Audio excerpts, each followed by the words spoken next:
So one of the things that I really enjoyed about this episode of my isekai life was being able to see another side of Yuji that we hadn't seen before. So typically, like kind of like throughout the first 4 or 5 episodes of the season so far, is Yuji has been a character that's been pretty even kill. What I mean by that is like he's pretty unexpressive and he's pretty like mild tone, right? He doesn't like get overly excited for things. He doesn't get scared.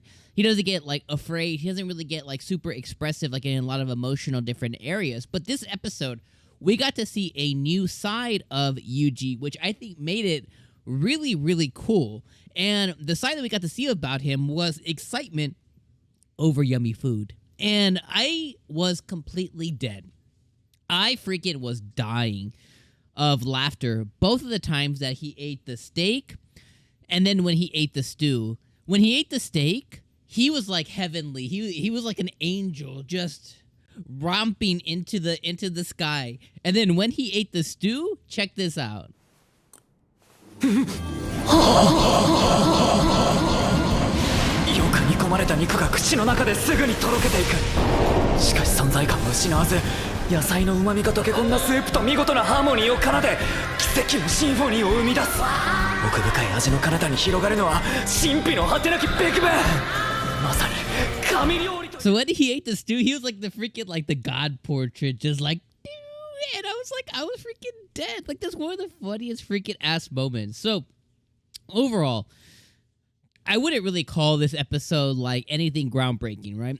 The episode really kind of takes these 2 or 3 parts. Essentially, he goes to this brand new town where the girls in the last town had told him like, hey, this town here has incredible food. It's really green. It's lush. It's a beautiful town to visit. So he took that advice and he went there immediately because, you know, he's very food driven. You know, he's very driven by the stomach. Cool. So he gets there and he finds out that there is actually a huge blizzard or a huge like cold front that has taken part in this town. And by asking questions of the townspeople, of the guardsmen, like this has never happened before. Like this is like a freak, not freak accident, but like a freak thing that has never occurred before. So like the town has no idea how to deal with it. So much so that when he visits the guild has nothing but postings like, you know, quest request. Jeez, say that 3 times fast. Quest request. It has quest request for nothing but wood, because apparently they consume or they need about 5 tons of wood, which is an insane amount to me. But and I think the guild girl there alluded to like it might not be exactly that much. Like the wood cutter guy might have been fibbing a little bit, but they need about 5 tons of wood a day to survive. Basically, be able to warm everybody's homes, make sure people can cook, like all that stuff. So they have nothing but wood quest on the quest board. So we find that out. Then he heads to the restaurant, and the restaurant's like, yo, all we can do is just keep warm. Like, everybody's shut down. We're just trying to survive this cold front. So he's like, well, what do y'all need? Well, they need wood too. So he goes out on his wood cutting mission, and he gets them wood. He gets hooked up with his first meal, which we talked about already, was the steak. Then he continues on the guild. He goes and takes a quest. He meets up with the woodcutter pro, who is just baffled by Yuji's expertise in woodcutting. He's able to do, I don't even know, like a month's worth of work in less than a day or something. He's able to do something just absolutely insane. But he's able to basically complete every single woodcutting quest in like what I think it seems like maybe three or so days passed. So he was able to complete basically all their woodcutting quests in those 3 or so days, and he was able to basically get them tons and tons and tons of firewood. So he was able to get all that done. He was able to get a lot of money from it too, because the guild had a lot of money waiting just to pay for him. So that was all good. Then we find out by the woodcutting guy that the town that he was in, the Messiah's town or whatever, the one with all the creepy people, was a bug town. That town has been abandoned. So the people that were there were all, you know, voodoo masters. So he kind of puts 2 and 2 together. Then we head on to the next part where he goes and investigates the wood. We get to the next part where he goes and investigates the forest.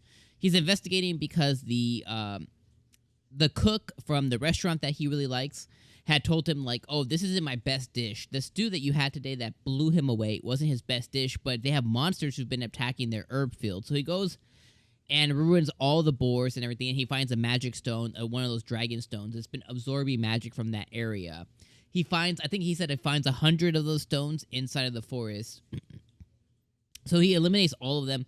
He hellfire demises the forest, much to the chagrin of the forest spirit, and he finds I guess like a bunker. So that's kind of what we're gonna keep on next episode. He finds like a bunker leading who knows where, but the thing is that he destroyed all of the magic absorbing stones. So that means that town, this cold front, will come to an end because the cold front is being caused by very small amounts of magic in the air because they've been absorbing all the magic in that area.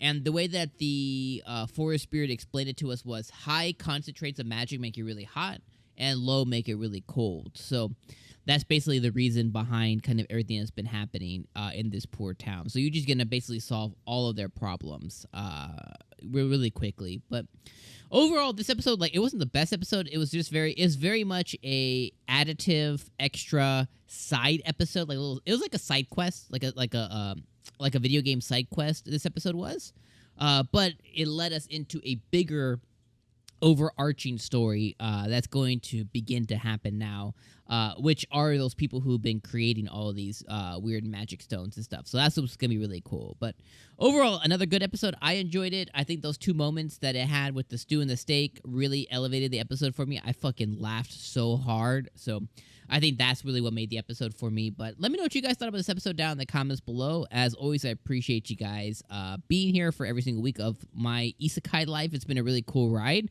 This is definitely an anime I hear nobody talking about, so I am very pleased to be able to talk about it here on this platform. And make sure you guys share it out with any of your friends. Tell them to go watch it on High Dive or on the dark web.